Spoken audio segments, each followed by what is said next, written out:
Hi, everyone, and welcome to another episode of Read and Write with Natasha. I have with me today Dr. Christina LePort, who's a renowned cardiologist and accomplished author who creates compelling medical thrillers. Born in Bologna, Italy, and now based in Southern California, Dr. LePort masterfully combines her medical expertise with storytelling talent to craft engaging narratives. Her book, Change of Heart, follows former detective Kirk Miner and FBI newcomer Charlotte Bloom as they investigate a murder disguised as suicide in New York City. This thriller uncovers a conspiracy involving a sinister organ donation chain after the mysterious death of a medical student. All right, Dr. Christina LePort, thank you so much for joining me today. Thank you. I love medical thrillers. I think it's a very cool genre. So, Dr. LePort, I think the first question is, what made you do this? What made you move from being a cardiologist to actually writing fiction? Hi, I went to medical school in Bologna, Italy, and I came to the United States. I did my training, and I practiced internal medicine for 20 years. And at that point, I just felt I needed to do something more, something a little bit different. So I wanted to become a cardiologist, and it was pretty hard to get back into training. And while I was waiting, I was reading different things. I was already, in my mid to late 40s. And I came across to a booklet called The Art of Fiction. Mm, Before then, I hated writing when I was in school. It was like a nightmare for me when they gave us assignment. But when I read that booklet, I realized that if you are an author, you create your world, and then you invent characters you want to meet, and then you can make anything you want happen. So I was just fascinated by that. And I said, I'm going to try to write novels. Of course, I had no formal training, so I had a good idea for plots, but I got help, and it took a while before I actually produced something that was, ready to be considered by maybe agents or publisher. And that was also a very hard thing to do, to land an agent, a publisher, etc. But that's how it all started. hmm. Do you still practice medicine? I actually fully retired at the end of 2022. Um, And do your patients read your books, or what do they think about yes, it? yes, my What patients did are it? my very big fans. They come to my book signings and everything. And if you think about it, the medical world is really a very good background for thrillers. By the way, Hmm. I never thought of writing any other genre. I just love thrillers. But if you think about it, we deal with life or death, so there is no higher stake, and there is always the pressure of time, and there is a lot of overlap between doctor and author, because we both need to read people to create characters or to make a diagnosis. And again, the pressure of time is there, and so it's a very good match. It's a very good background. Hmm. That's actually very true. Um, so, can you tell us a bit about how you came up with the idea for the book? Was it actually inspired by something that you witnessed or experienced during your work? Definitely, definitely. In this particular book, I wanted to write something about the worst thing that can happen in cardiology. And that is your heart is not pumping, and they tried everything they could, and now you need a new heart because there is nothing else to do. And if you think about it, that alone, right away from the off start, is a very big conflict of interest because you have to hope for somebody to die for you to live. That's true. So again, and so in this particular book, there is a mystery at the very Hmm. beginning. There is a mystery because the number of heart transplants is going up in New York City, and the doctor should be really pleased because usually there is shortage of organs. But now the number of transplants is going up because the number of suicide is going up, and the suicides are strangely committed right in front of a hospital, so that their heart can be harvested right away. And also, it's committed with surgical precision. These people shoot themselves in their head, but they avoid the area of the brain that keeps our heart beating. So the heart keeps on beating, and the brain is destroyed, and they're right in front of the hospital. And this is the mystery that turns out at the end with a very big twist. And so you have to read the book to know. Oh, wow, fascinating. I see this as a TV series actually. And We're trying. yeah, I mean, I see it happening. Thank you. Yes. So, okay, so I have an accent and I hear an accent too. And so I'm assuming, correct me if I'm wrong, that you did not grow up speaking English, or English is your No, second language. second language. Okay, just like me, and I also publish in English. There you And go. so I want to ask you about publishing in a language that's not your native language. You've been living in the US for a while, just like Long me. time. Um, did you feel resistance from others, from yourself? Did you have some self-doubt? How did you deal with the fact that you were writing in English, not in your native Italian? It's really strange because it never really occurred that much, that problem to me. I mean, I had other problems. I did not know the art of writing. I mean, I did not Okay. know how to do tag, how to do dialogue, or first person, third person, that you can't, there are rules. So I had to learn all that from a writing coach because I was old enough that I didn't really have time to do, exchanges with friends and things like that. But the fact of the language actually was pointed out by my husband, who was my alpha reader. Mm. And so he gets the first shot on my books, and he corrects all the italics. And by italics, Yeah. I don't mean the letters, they look like the Tower of Pisa. I mean everything that gives away that English is my second language, Okay. because in Italy, in Italian, the position of the verb is a little different and all that. And so, although I've been here for decades, and I couldn't actually write a book in Italian, I would have more difficulty writing in Italian than in English. I Mm. still kind of sneak in some little things, that I guess Interesting. you're learning when you're little, so you'd never give them up, just like the accent. Yeah, that's interesting. So you mentioned a writing coach. So I'm curious. First, why did you decide like a writing coach rather than like a writing course? And how was your experience with the coach? And how did you find that coach? Like where? Online? I'm just curious to Yeah, understand no, this. I Yeah. was going online and looking at actually writing courses with Okay. different people. And Okay. one in particular really struck me about in one of these conferences online, and she had email, and she was doing that privately. And so I hire her. I emailed her, and she read some of my work, and she liked it, and she thought she could help me straighten it out, and teach me the I guess the trade more of that, because the story really didn't change. It was there. But so we went through my very first book, which was not this one. Okay. There was a very first book. We went through, like, and she would send back pages. She liked the pages instead of having emails at the time. And Okay. so they would come back with all these red things, just like being in school. And but I needed an accelerated course because I was a little older, and also was working full time, so I didn't really have a lot of time. Some people have a writing group, and then they exchange things and all that, but I needed it like in an accelerated version of it, because I didn't Interesting. have a lot of time. Literally, in my future and at the time, because I was working full time as a cardiologist. And so that's what happened. And it was very, very, it was good for me to do that. And I still hear it in my head when I'm writing now. Huh. I put So a name in this book, Charlotte. Her name is Charlotte, and I think Charlotte.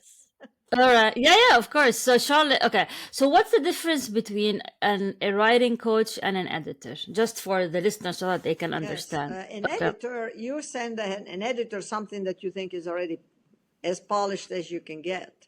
Okay. The writing coach, you just send them what you got at the beginning. So it's Okay. so she picks up all the things you're still doing wrong. Like Okay. like for Okay. example, I had the habit to go from one person to another in a Uh, jarring way, which okay.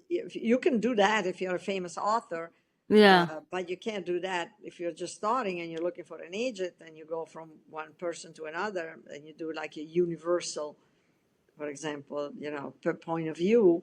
It's not looked at as something, as long as you're a famous author, they know you're doing it on purpose. But if you're not, they think you don't Yeah. know what you're doing. That's true. That's true. So, since you're like really into the world of medical thrillers, what do you think of the TV shows now that do this? So, like, you remember like ER, and I think now there's a new one everyone's talking about on HBO called The Pit, by the same actor who was actually in ER. So, do you think they're accurate, and do you think they actually do their due diligence when they run these TV shows, like medical thrillers?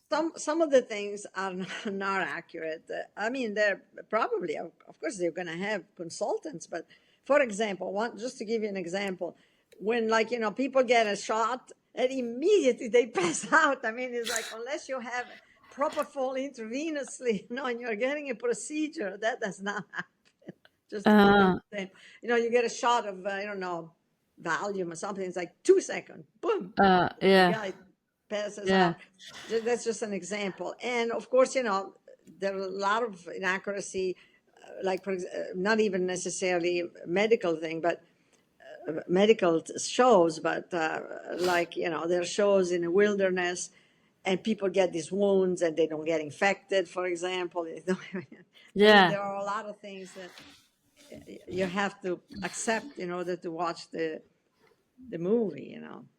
Mm. Does it bother you? But most of all, for example, ER was pretty well done. I mean, it was Uh, really obviously dramatized and exaggerated because that's what you okay. do.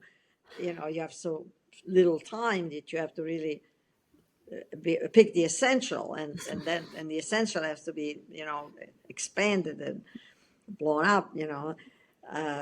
So obviously, but I think it was very well. I think ER is very well done. Hmm. Does it bother you if you see inaccuracies on TV? Well, no, because I mean, I'm sure that there are some inaccuracies in my book and the things I'm not an expert of. For example, here, just to give you a very funny example, there is cybercrime. The bad things that's happening here is Okay. cybercrime, which is a modern thing. We have medical records now. You can read what the doctors write before you couldn't, and but the disadvantage is that they're vulnerable. While I was doing my research, just in 2023, there was 1.5 million records of people, donors or recipient of transplants, organ transplant, that was revealed to unauthorized people. Just for a computer glitch. So it's Mm. possible. So I did. The cybercrime here is hacking, and there is Charlotte is an expert, is an FBI cyber expert. And it's funny because while I was describing her work, since I don't know anything about hacking or computer, I'm very kind of computer challenged. Yeah. I was just describing her Googling very fast. So my editor Okay. said, well, when you're a cyber expert, you don't just Google very fast. You do a lot of other things. So you may as well just read something. So I read a book about that. And I'm sure that I put down stuff that probably if a computer Yeah. expert actually or in hacking reads my book, I'm pretty sure that is going to frown. Uh, so okay. So you mentioned reading.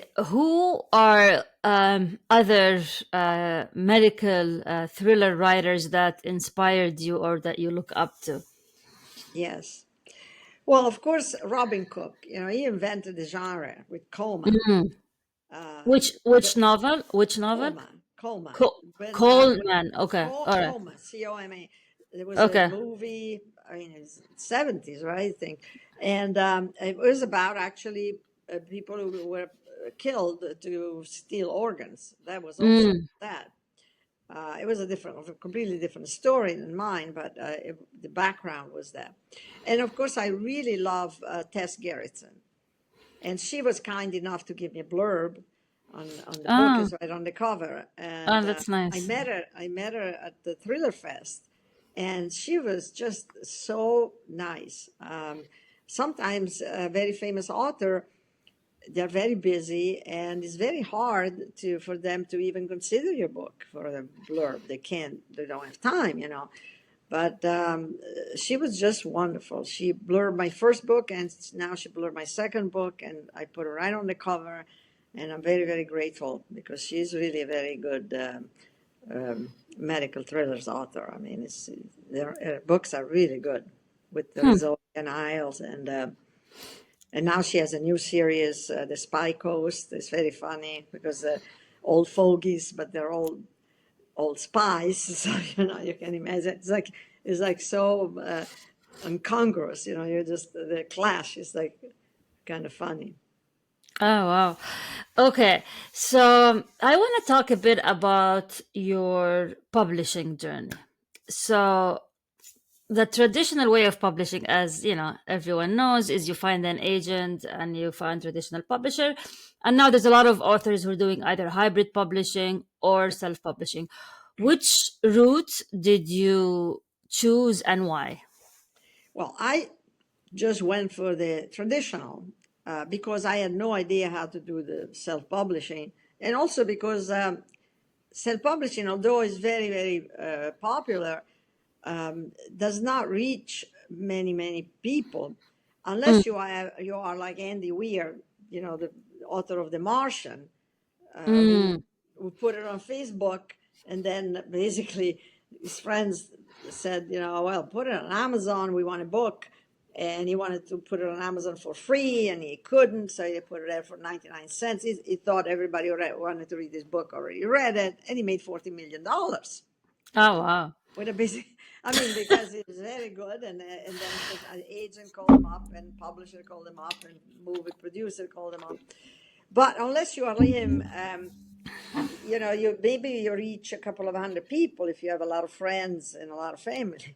Mm, But if you have a traditional publisher, then you can reach thousands of people. yeah. Of course, there is a drawback that you're going to get a smaller royalty for that, Yeah. right? Yeah. But so I decided to go that way because I really didn't know how to do self-publishing. Okay. That was the main reason. I did not really know where to start, so I figure. And I was prepared for rejection, but I was not prepared for this. I mean, how difficult it was. It was the most difficult thing I've done in my life. I mean, Oh, you could wow. say worse than medical school, or worse than saving lives. I mean, I know the most important thing, but definitely the most difficult. I mean, it was really hard, and I got hundreds of rejections, and Okay. these were books that were polished and everything. And finally, I was really discouraged with my first book, and then I got the book that actually got published. What happened was I was watching TV, and I saw a commercial, and there was a man who got a card, and the card said, "Your heart attack will arrive tomorrow." It was a commercial about aspirin. So of course you take aspirin, you don't get it. Yeah. Yeah.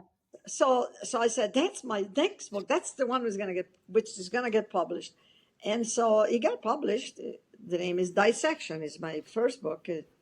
You can't see my poster of it, but even that one, I got after the writing coach, I got a good editor. I got an editor who had actually launched Stephen King and Grisham, and he Oh, loved wow. the book.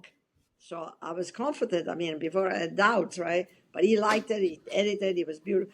And even then, I got hundreds of rejection. So I finally hired. I was almost ready to give up and be self-published. And I finally hired a coach to get an agent. Oh, wow, there's a Because coach to there's get an such thing, agent. makes a living Oh, doing that. It goes to I show you. didn't know that. Okay, or And he interesting. reshuffled my query. He gave me a good list of people for my genre. That was very useful because I didn't have to Google and all that stuff. It was prepared, with all the requirements to submit queries. And then also he reshuffled my queries. He put on top that my editor was Bill Thompson. And all of a sudden I got 10 requests, including agents who had not requested before. Oh, And wow. What and was the change? What was his what changed was magic? the query. He reshuffled the query. He first wrote Uh, the query, yeah, the yeah, yeah, 10. yeah, yeah, of course, yeah. So I all of a sudden got 10 requests for manuscript. I mean, the book was the same, that nobody read it because, people, agents and all that, if they don't like the way you write dear so and so, they're going to throw it in the circular file. It's just the competition is incredible. I mean, you have a 2 out of 100 chance of getting published. Of all the things that agent and publisher get, 2 out of 100 actually get published. So So you it's really dismal. so you got an agent, and it's the same agent that's publishing all your books now? I got an agent first. The first thing my agent told me, you know what it was? I Oh, don't know if I can sell your book. oh wow, that's not that's a bit frustrating. And it Okay. took us 3 years to find a publisher. Oh We wow. after the agent. And so before I was looking at my phone, looking for the rejection du jour. But then we were both looking at our phones, looking for the rejection du jour, my agent and me, and I, right? And then, so finally we got a publisher, and Okay. it was a Bancroft Press. Okay. And Bruce Borth is wonderful. He's a wonderful editor, not just a publisher. So now he's my editor now, and is publishing all my books because the therapy for rejection, which never stop hurting, by the way, you always hurt from rejection, no matter Yeah. if it's number 259, it still hurts. It's the same. Yeah. Yeah. So, I forgot what I was going to say. So saying that you got a lot of rejection and then you got Yeah, the published. therapy for that is I wrote more. That's the only thing that helped me feel better.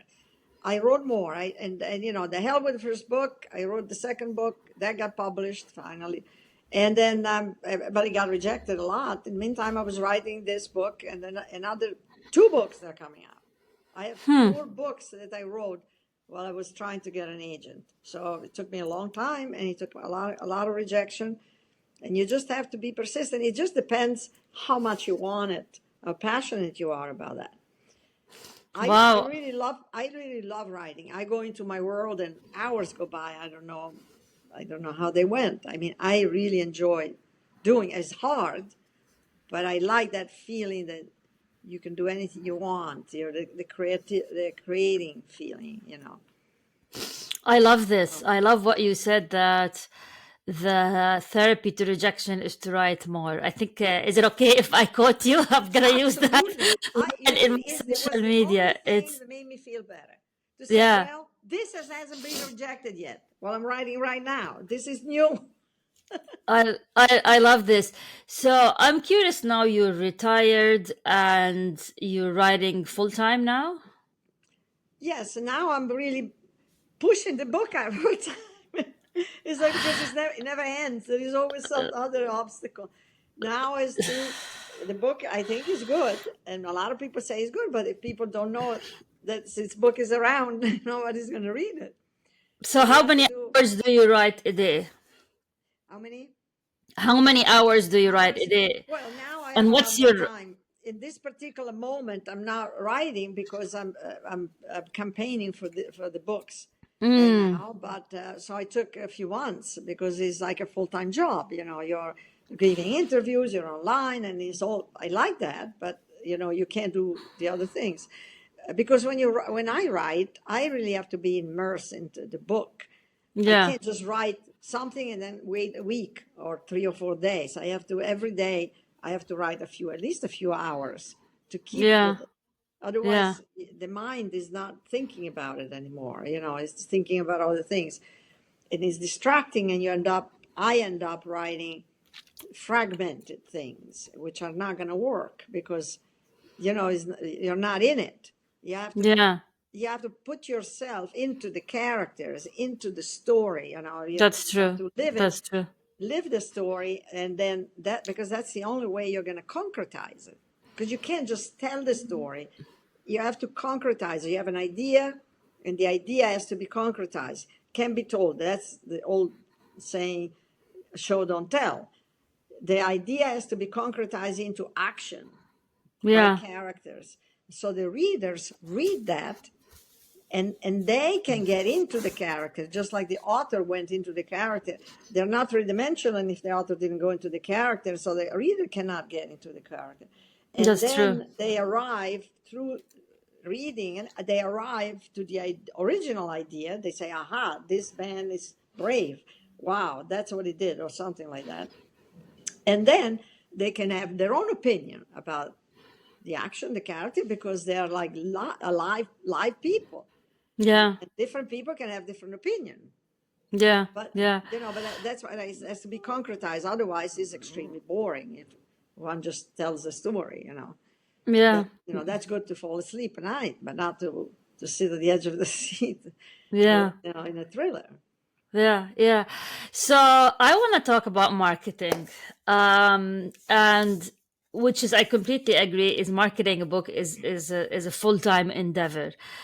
What are your marketing tactics? And I know maybe you cannot like tell from the numbers yet, but I'm curious to see what did you focus on and where do you think is you got the highest ROI for your Yeah. investment in terms of marketing? Yeah. One thing that was very, very useful, and we did with the first published book, Dissection, is BookBub. Book BookBub is yeah. wonderful. Yeah. If you can get Interest. in, they don't accept everybody. So my first book was accepted twice for United States and for other English-speaking countries. So he reached number one in political thriller in the United States, Amazon. Number two, Wow. medical thrillers. And in Amazon UK, I think it was number two, spy thriller. And then Australia and Canada did very well. Canada was number six, medical thriller. So BookBub was like the most wonderful thing that gave us most results. If by results you mean people reading the book, because you have to discount it. But at that point, you want people to read it. You Yeah.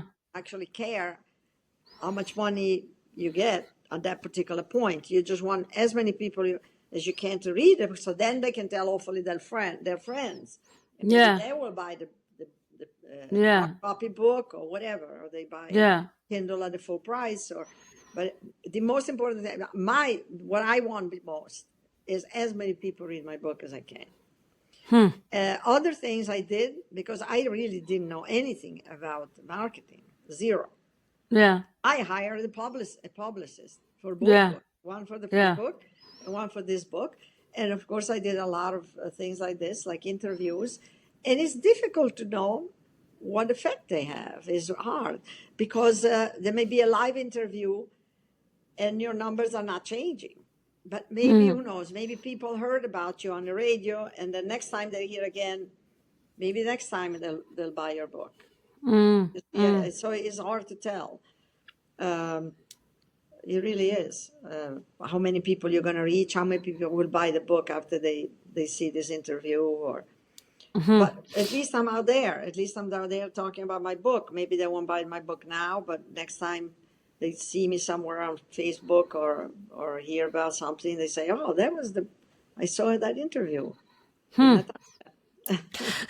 So you mentioned BookBub. That was like Yes. do they take self-published books? Do you know, or only traditional Excuse me? published? Do they take self-published books, or they I only don't know. take traditional? Okay. I do not think so, but I'm not sure. Any? I never seen something that looks self-published there, but they don't even take all the regularly published. Yeah, that's And I true. have no idea what their criteria is. I think they look at how many reviews you have, which Mm. right now I beg everybody who wants to buy this, please put a review on Amazon for me or a Goodreads, because they're so important. Yeah. And so, yes, so they look at that, and they look at the blurbs you have, if you have famous authors, which are, again, difficult to get. Hmm. But at the end of the line, I honestly don't know why they picked me twice, and they rejected most of the books that my publisher sent them before. Hmm. So, Any other tips that you have for marketing, things that really worked well? I mean, many people who watch this show are aspiring authors or debut authors, and I would love to give tips on especially marketing, because more authors are now realizing that the hardest part is not yeah. actually writing the book, is selling the book. Exactly. It's Yeah. actually selling the book. But yeah, so first of all, the book, again, in order to get an agent and to get a publisher, the book has to be extremely polished. So if you Mm. do not have already a publisher who also is an editor, you have to hire an editor. It can't be your friend. It has Yeah. to be a professional editor. I mean, your Yeah. friend can read it to begin with, criticize it or whatever. I mean, it's fun to have. I've never participated in book clubs like that, the writers club, but it's fun. I can imagine, but that's not what's going to get you a polished book unless somebody actually knows what they do. And plus, friends, tend to be sympathetic. You need somebody who's ruthless to tell you what doesn't work. I Yeah. mean, I had editors that told me, you got too many characters. You got to kill a couple. I Yeah. mean, really kill them, not from the very beginning, they eliminate it. Have to kill So, your and darlings. you have to Yeah. rewrite and everything. So a friend probably is not going to tell you that. But Mm. so that's the number one, has to be completely polished. Yeah. And then you have to be open to spend some money. It's like an investment. Yeah. You know, Yeah. I mean, yeah, publishers cost a lot of money, and if you have a very good publisher, will help you. My publisher actually helped me, and it's rare. Unless you Mhm. are a very big name, most publishers do not. I mean, they send your book away, and then they have some people who market for you a little bit, but they're not gonna pay for big time publicists to publicize your book, to get interviews on the TV or Mhm. radio Yeah. talk shows and things like that, or Instagrammers, Yeah. or they do all those things, and it's extremely time consumer to go to the Instagram and see who's got how many friends. And now the other thing is you have to have a platform. I had nothing when I got my agent. I wasn't even on Facebook. I mean, I knew nothing. I had to get trained for that. But I honestly don't think, I don't find it very, very effective. I find it necessary to be on Facebook, but I mean, I have friends and I have family, but I don't, I mean, I have a few thousand friends, but I don't see a very big movement of, I mean, it's just because unless they're really friends, they really know you. And then when that group that knows you buys your book, how many can they buy? How many times can they come to your book signings? So it's not like, unless you're very famous, it's hard. Yeah. You know, Are you you have to. active on social media now? I am on social media. You can find me on Facebook. You can find me on So, X. Uh, mm, I'm not that big on X. I don't know how to get people on X, but please join me on X, on Facebook. I really appreciate. I'm on Substack. I send wow. my emails through Substack. I have a fairly large email mailing list, but again, Mm, all those things, they're just as successful as you can think. But I really think the best way is word of mouth. that's true. The best Uh, way to spread your book is word of mouth. That's why you try to reach as many people as possible, and hopefully they like the book and they tell their friends. And that's really, I think, is the only way a book is. The readers are going to make it or break it. And it's that's thank true. God for that, because at least it's not up to the agents, it's not up to the publishers, it's up to the readers. So where do you get the most engagement on social media? Is it Substack? Where do you get the most engagement with your Well, fans? my most engagement is Facebook because I know how to do that. I don't even know how to. A lot of times, I don't even know how to put a movie, a Mm. video uh, um, on Instagram. I mean, unless Ah, you have okay. the actual thing, and then you put it in. Yeah, Like if you have a link, yeah, I need the help yeah, of my son to put it on. yeah, yeah, So yeah. I do Facebook, and I enjoy Facebook to some extent, although you can waste a lot of time in it. But Mm, I do that, and I try to tell people what's going on. mm. The new cover, do you like it? Things like that. Yeah. And I I get a think, response. I get quite a few responses, but I'm not, it's not. I'm not sure how much it contributes, to the is it same is it an author page or a friends page? an author page. An Well, author. again, I really almost use it interchangeably. I have both, but I use Okay. them all. You're really supposed to be one with your family and friends, and the other one is public, and it is so. But Yeah. I kind of put most of the same stuff in one and the other. Yeah. Yeah. I don't put a lot of stuff about my family. I just don't feel Yeah. comfortable. I never Comfortable. felt Yeah. comfortable, even in my private thing. I mean, Yeah. it's Yeah. just, I have some little thing about my grandkids and all that, but I just don't feel too comfortable, to be honest, with the time we live. Yeah. Yeah. I'm curious about your mindset. I mean, your mindset, you're very resilient. I mean, the fact that you kept pushing after all the rejections, you kept trying. How did you develop this mindset? Is the fact that, being an immigrant like myself, is it something that made you unique? It's like the hustle culture, all of that. Like, how did you develop this mindset of never giving up?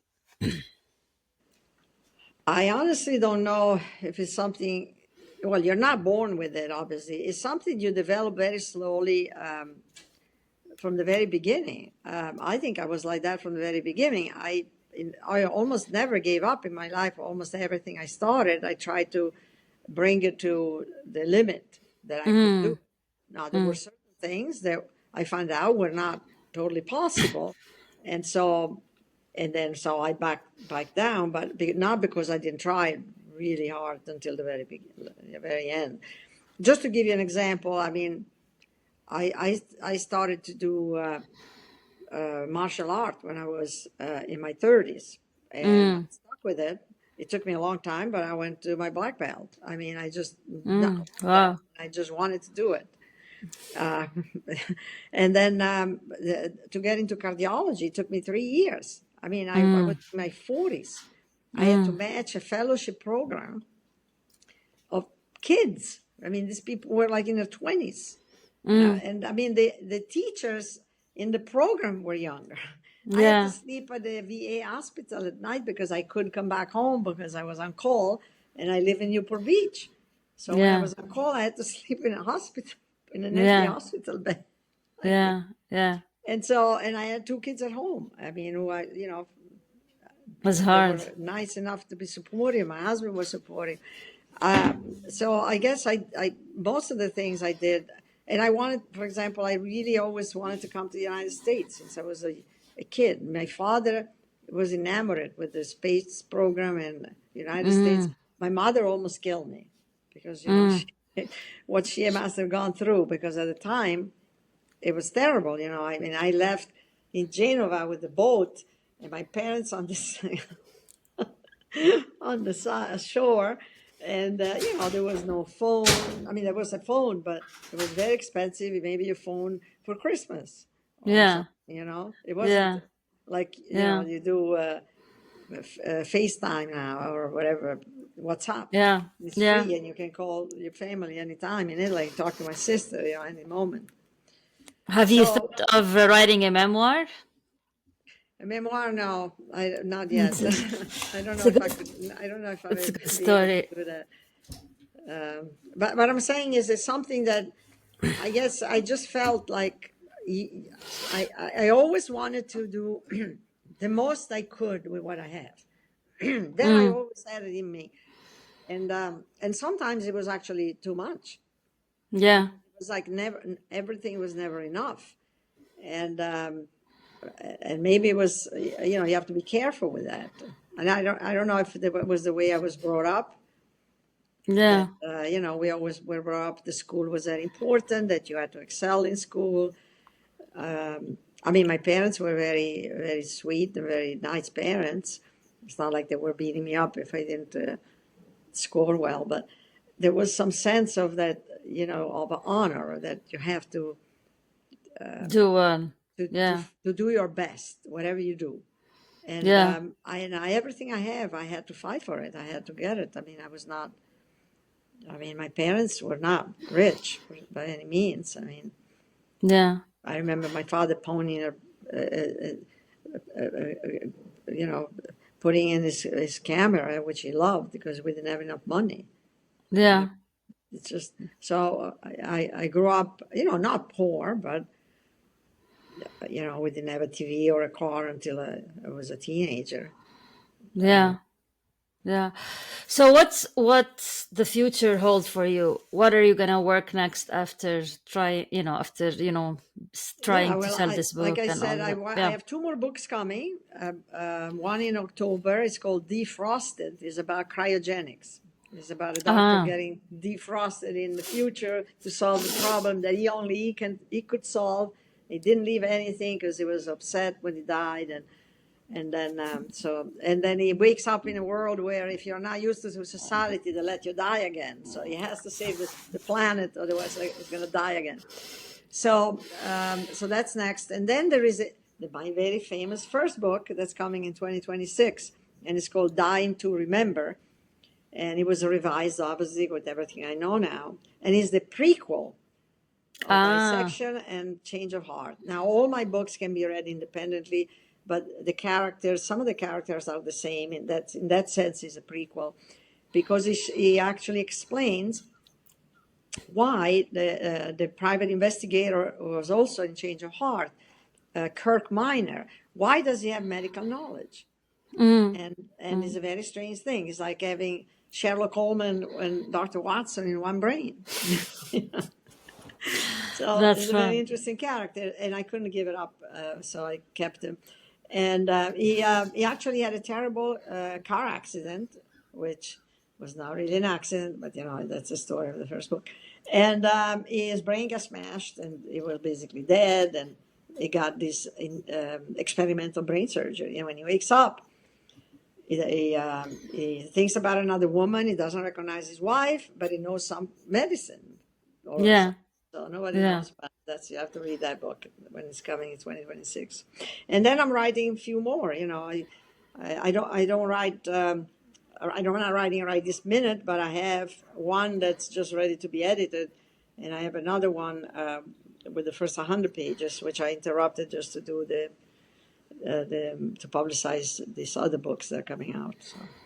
So I'm going to keep on writing as long as I have a brain that works. That's Uh, working.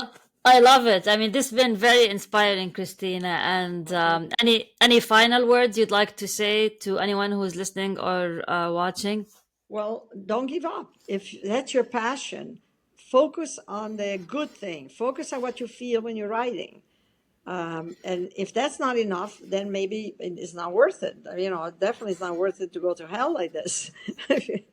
But if writing gives you that satisfaction, that feeling that you are in your own world and you can make everything you want to happen, and you really like that, then don't give up, because again, the last word is with the readers. Yeah. Yeah. Yeah. Well, Maybe the book you're writing now is the one who's going to make it. yeah. That's been very inspiring, Dr. Christina, and I really appreciate your time. And And I'm pretty old, I mean, I did it late in life, and but if you're young and everything, you got your own life ahead of you. So, you have a lot of time. well, you look great. So, thank you very much for joining me, Dr. Christina, and for anyone who's listening or watching. Make sure to check Dr. Christina's book, The Latest Exchange of Hearts. And thank you very much for joining me for another episode of Read and Write with Natasha. And until we meet again, ciao.